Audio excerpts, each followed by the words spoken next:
Thank you very much. Well, thank you, Stefan, Matusz and Czekolada and Philosophy Day for inviting me. I'm delighted to be here. It's my first time in Prešov. It's very lovely. So I'm very happy to be here. Thank you. So when we look at the world today, it's hard not to think that we need a radical social change. In light of the climate crisis and our incapacity to deal with it collectively, we lack the right concepts and the right practices that would help us orient ourselves in this new reality. Philosophy is particularly important today because it creates new concepts that help us better understand our rapidly changing world and act in response to it. In this talk today, I would like to do two things. I would like to turn to contemporary anarchist collectives as a source of inspiration for practices that co-create and sustain more than human worlds. And two, to propose concepts that would capture these practices in philosophical terms. This is important because new concepts forge new links and open up different ways of thinking about the world around us. Slide, poproszę. So radical social change. What is it? How can we do it? How should we think about it in an age of climate crisis? So what comes to mind first is a revolution in the sense of a big one-off event that changes everything. So topples old structures, breaks up the way the world was ordered, makes space for a brave new world. And very often people think about French Revolution or Russian revolution as images that really fire up imagination. So revolution is definitely important as a marker or kind of beacon of possibility, a reference point for radicality, but as event, revolutions are very rare and difficult actually to keep alive. One of the key strengths is doing away with old structures. But the problem here is that revolutions do not provide us with new ways of building up different and better structures. So we can say that we are very good at destroying things, but it's much more difficult to build new things differently. So the question then becomes, can we come up with a different idea of radicality that would be constructive, sustainable, and truly transformative? So for me, contemporary anarchist movements have been an important example of how to think about and practice non-revolutionary forms of social change, what one could call sort of slow social transformation. So it's just to mark the difference between those abrupt forms of social transformation like a revolution. And contemporary anarchist movements have been important to understand how one could be creating more habitable worlds for humans and non-humans alike. Slide, proszę. So today I would like to speak about non-revolutionary forms of radical social transformation that contemporary anarchist movements practice and how they give us tools to think about and build a better world. So in terms of a plan for this talk, first I will briefly explain what anarchism is. This is because it is a social and political movement that has been considerably misunderstood in the public discourse, and I would like us to be on the same page. Then I will explain what sort of social transformation contemporary anarchism does, and I focus on long-term projects such as cooperatives, housing projects, or autonomous zones. And following that, I would like to propose two philosophical concepts that allow us to better describe the anarchist practice and its forms of non-revolutionary social change. So the first concept will be solidarity with singularity, and the second concept will be mimetic contagion.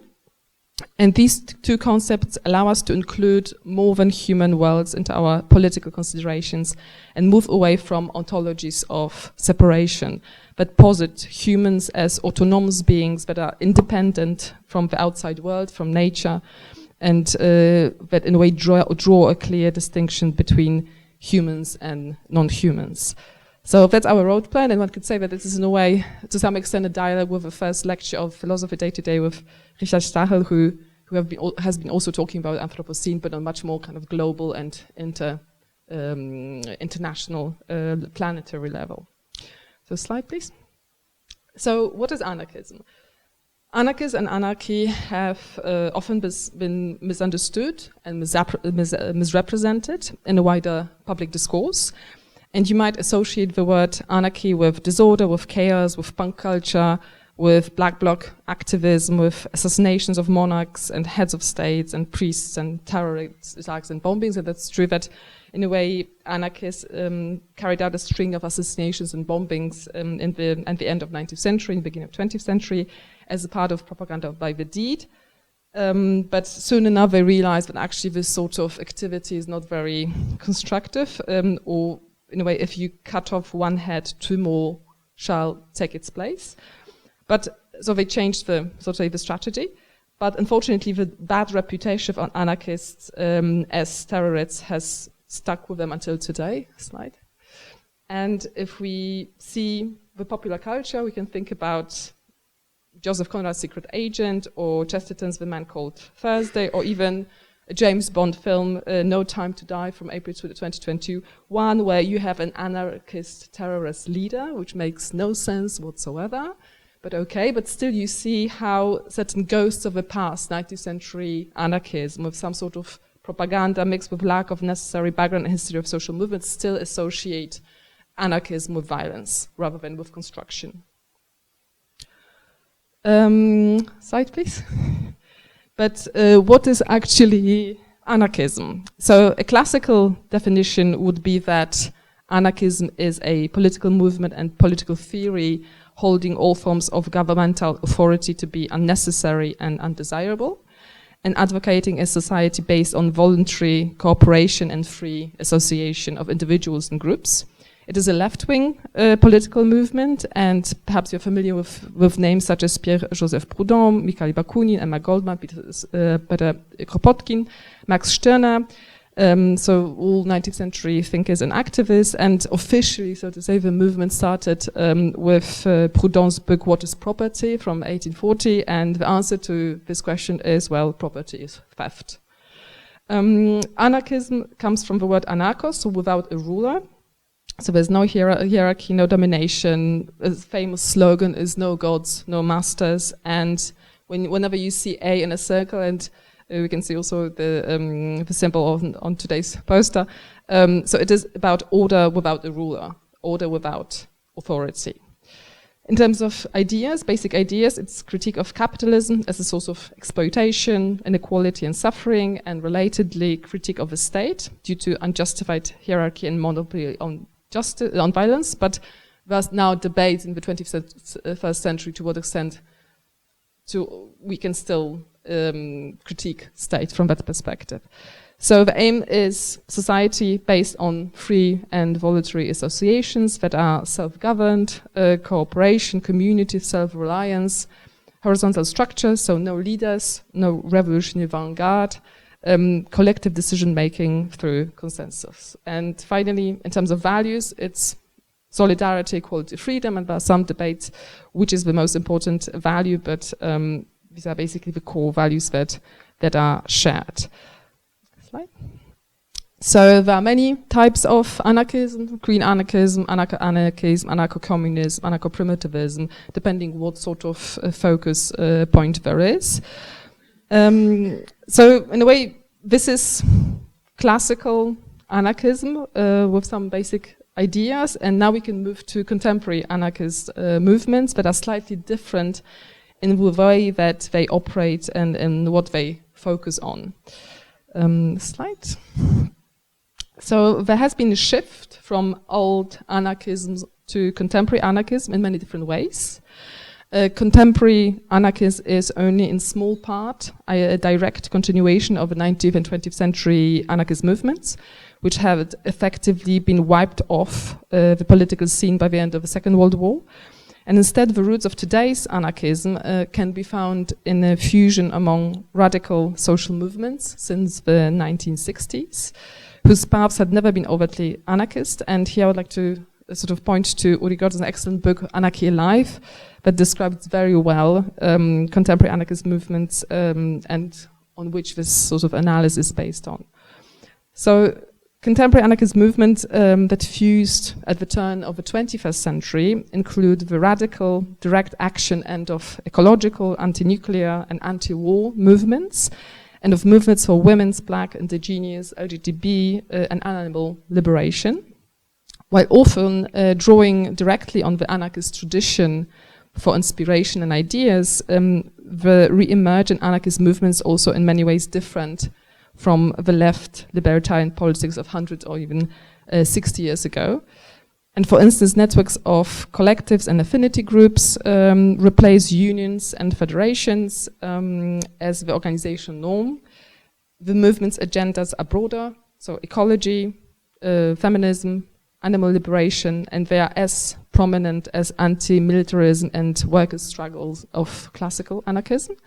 So contemporary anarchism is thus rooted in these convergences of radical feminism, ecological, anti-racist, and queer struggles, which finally fused in the late 1990s through the global wave of protests against the policies, institutions of neoliberal globalization. So we're talking here about the Battle of Seattle in the 1999, later Occupy Wall Street in 2011. So this is in a way what we talk about when we talk about contemporary anarchist movements and what we are going to focus on today. Slide, please. Thank you. So in terms of examples, you can think of food giveaways like food no bombs, community gardens, critical mass bike rides, squatting, and social centers, DIY punk shows, hacking, and artisanal forms of commerce and mutualism. So in a way, a lot of what urban dwellers already have been doing without actually realizing that these practices are coming from anarchist tradition. And examples also include initiatives such as cooperatives, housing projects, or autonomous zones.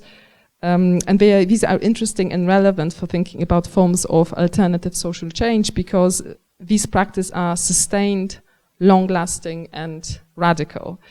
And also, these are sort of practices I would focus on as slow social transformation rather than revolution. So these cooperatives, housing projects, autonomous zones work through affinity groups. And the term refers to a small and autonomous groups of people closely familiar to each other who come together to undertake a specific action, whether in isolation or in collaboration with other affinity groups, without formal membership or hierarchy, or it is a completely horizontal organization. And the struggle does not seek to take power or structure society from above. They want to build it from below, so where means match the ends. So this is what they actually also call prefigurative politics, so inhabit liberated social relations, creating in the present the world one wants to live in. So one could say that the slogan is utopia today. And we can also here quote famous 19th century anarchist Gustav Landauer that says anarchism is not a thing of the future, but of the present, not a matter of demands, but of living.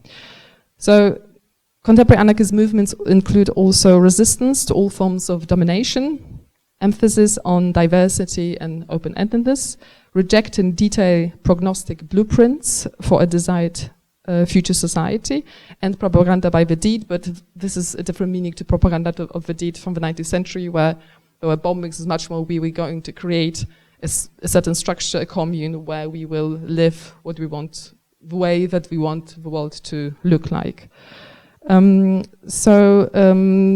This is actually the most important thing, that being part of a movement that enriches our own life and creating good alternatives for living a better life in a community. So in terms of practices, mutual aid, direct action, self-management, cultural experimentation, so contemporary anarchist movements are thoroughly heterodox and grounded in action. So now we know what anarchism is as a movement and where it comes from, and we know what contemporary anarchism looks like, and we know some of its principles. So now I would like to move on to a more philosophical part of this talk and propose two concepts that would allow us to better understand these diverse contemporary anarchist movements, so this kind of fusion of those different movements. So the reason why I wish to propose these two concepts is because the dominant, largely Marxist interpretations do not seem to fully capture the concrete operations of these heterogeneous initiatives. They often refer to the notions of domination, which is a category definitely very important, but if we consider, for instance, environmental concerns, such as air and water pollution, the perspective of domination seems somewhat awkward. And it does not account for our relation to the environment in the most productive way. It only offers to us a critical framework rather than a constructive one that would invite us to think about viable alternatives to the status quo. There are two concepts I wish to speak about in the context, solidarity with singularity and mimetic contagion. And I realize that these are somewhat big terms, but I will try to explain them briefly. And as we have a limited time, I will focus more on the key ideas rather than the concrete philosophies who helped to construct these concepts. But the book I wrote a couple of years ago actually go into the nitty-gritty of this. So what is solidarity with singularity, and what is mimesis, and how do they help us understand non-revolutionary forms of social transformation that contemporary anarchist movements practice? So, solidarity with singularity. So the concept of solidarity is an important one for anarchism. It is usually associated with an active support one offers to those that are in the position of subordination and vulnerability, that is, persons or groups that are exploited, controlled, coerced, or discriminated against. It is, however, less often employed in the context of beings whose very existence and suffering does not count. That is, in reference to beings that are unrecognized or even unintelligible in a given society. So in philosophy, one way to capture this unrecognized or unintelligible being is through the notion of singularity. And singularity in turn can be perhaps best understood through two, let's say, naturally accompanying concepts, that of universality and particularity. So what follows now will be, of course, a somewhat simplified version of a very, very long discussion on the interaction between universality, particularity, and singularity in philosophy, but I said it will do. It is in a way kind of Hegel with a twist. So in brief, we can say that if something is applicable to all entities, it is universal. If it is applicable to some entities, it is particular. And everything else is singular, in the sense that it is both unique and unintelligible through its uniqueness. We can think of an example. The generic term animal would be the universal. The specific term elephant would be the particular. We should add, however, that we are not able to grasp the idea of animal without thinking about particular instances of animalness. So elephant, tiger, hippopotamus, or cat. What is implicit in this procedure is the negation of the singular instance of each entity. So in order to identify an entity as a particular instance of a universal animal, its singularity needs to be negated in order for it to be named elephant, or even to a higher degree for the elephant to be given a specific name like Jumbo or Tina. In a specific cultural and historical context, certain categories are recognized and considered worth being abstracted from, like race, gender, sexuality, or nationality, while other categories are not recognized. Therefore, one is left with singularities. These are entities that do not share particular categories with any other entities, and therefore they are banned from the sphere of a particular. In a way, they constitute a certain trace or a remainder from the particular universal dyad.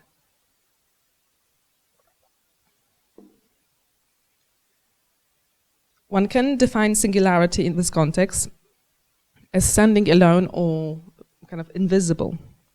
One can treat it as an entity that is unrecognizable. Singularity is quite interesting because it is very difficult to capture.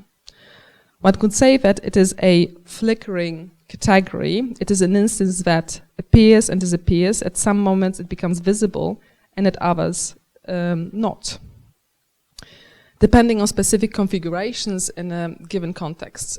This lack of defined political place of enunciation makes singularity a somewhat blurred concept. So what is this singularity good for? what does it have to do with anarchism? And how is it better than other possible conceptual frameworks such as domination or equality that are usually used to describe anarchist movements and their version of social transformation?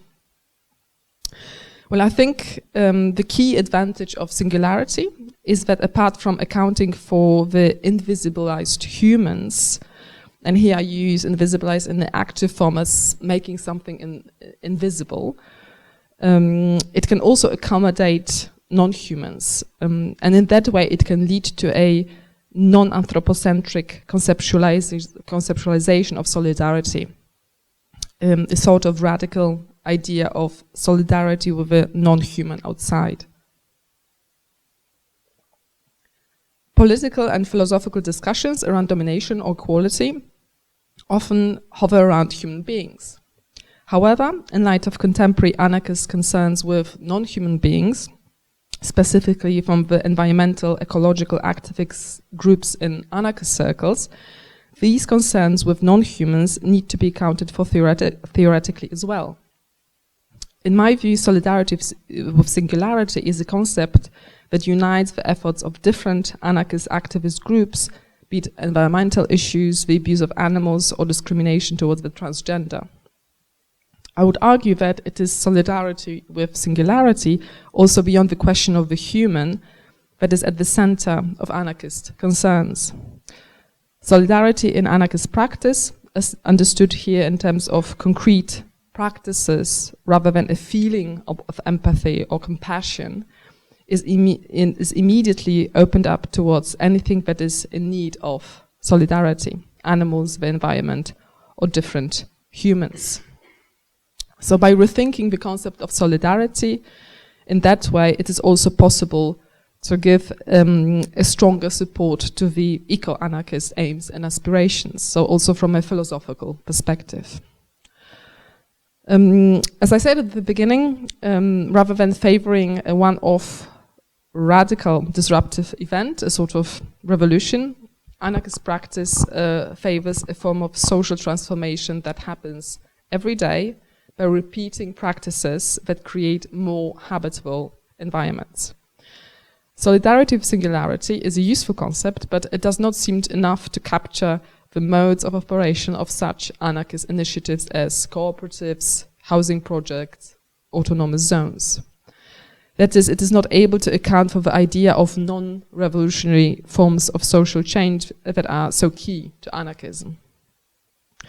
In order to consider this non-revolutionary aspect as well, I would like to propose that anarchist collectives work with the tacit assumption that human beings are mimetic beings.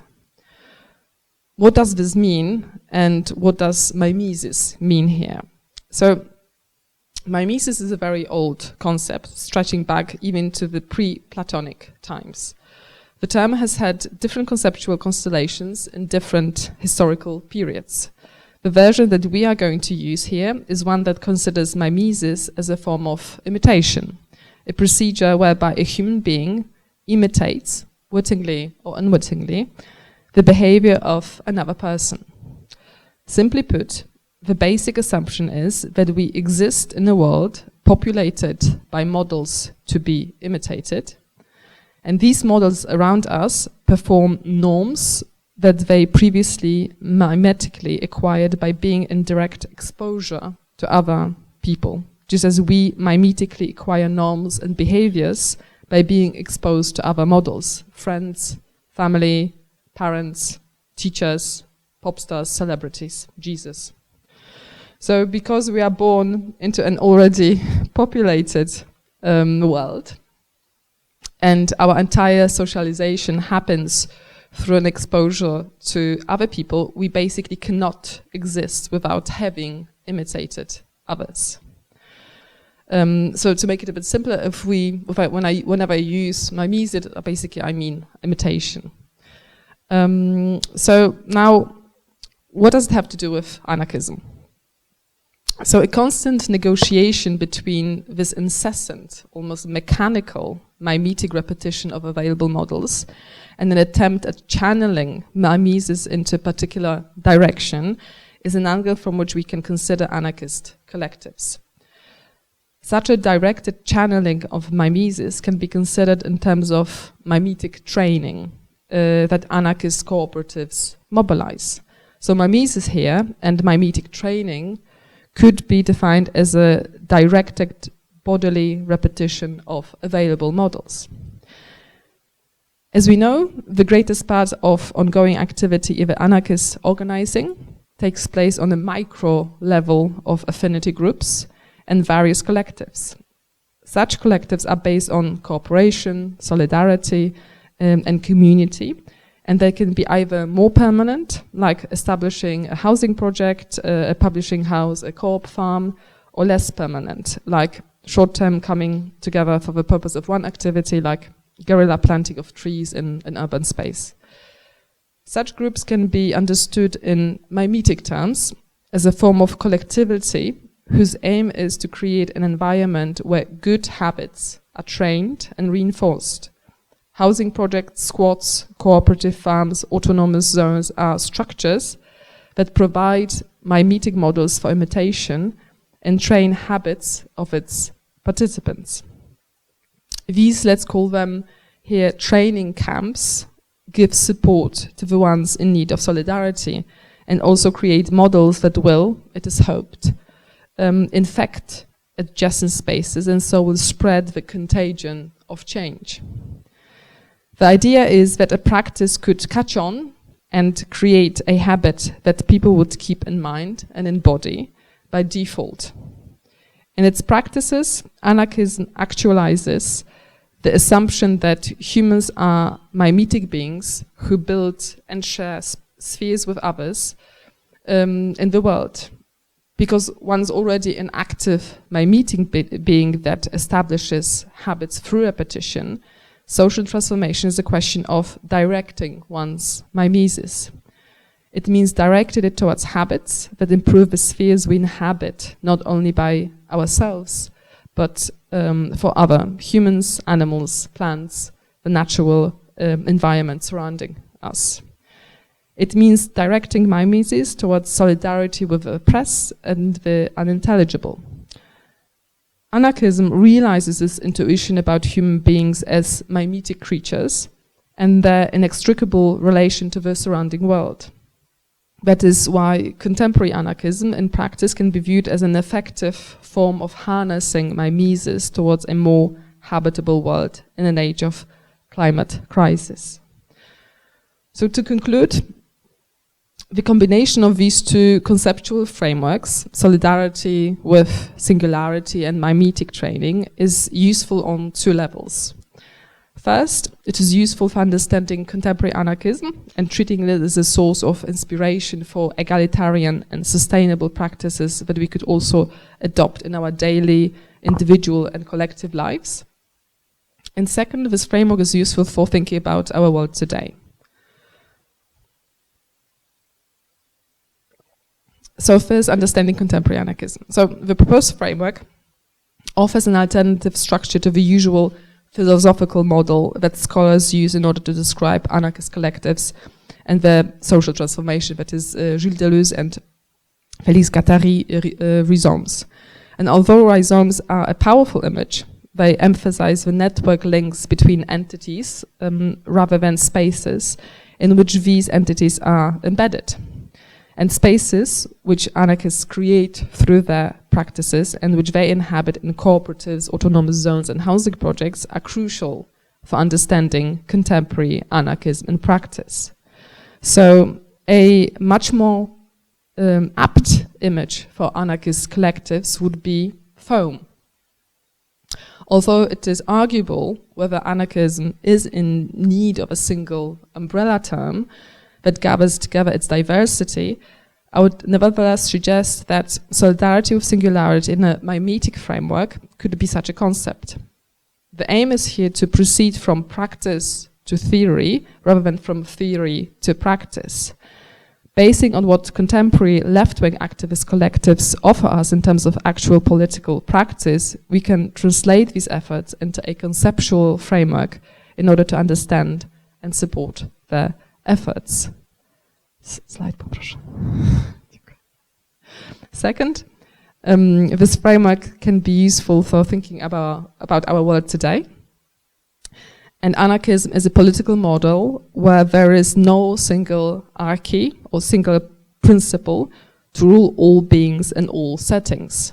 Instead, we could say that it operates according to an ecological model in which small-scale collectives work according to rules that are elaborated locally and that are geared towards creating better alternative worlds every single day. Such an anarchist politics of cohabitation is based on a prefiguration in the here and now, where a multiplicity of modes of existence is taken into consideration. As we can see, the form of social transformation that anarchist collectives practice is different than the one undertaken by a revolution. We can, of course, argue about what is better, what is more effective, what is more important, and there are many scholars still on the left that champion the idea of revolution. But I think that the strength of slow social transformation that I've been trying to propose here, and the radicality that contemporary anarchist movements practice lies in its sustained and sustainable, continuous, repetitive, even stubborn character that carves a space for alternative worlds and creates these worlds in the present, for us, humans and non-humans, in the here and now. The framework proposed here gestures towards an ecological, multi-species politics of cohabitation that asks, how can we live together even though we are radically different, so humans and non-humans, and how can we keep recreating the conditions of cohabitability on the planet Earth, working together with beings that operate differently from us. So by looking at contemporary anarchist practice and by trying to come up with new concepts, we can move collectively towards new forms of human, non-human, life-affirming ecological politics of the 21st century. Thank you.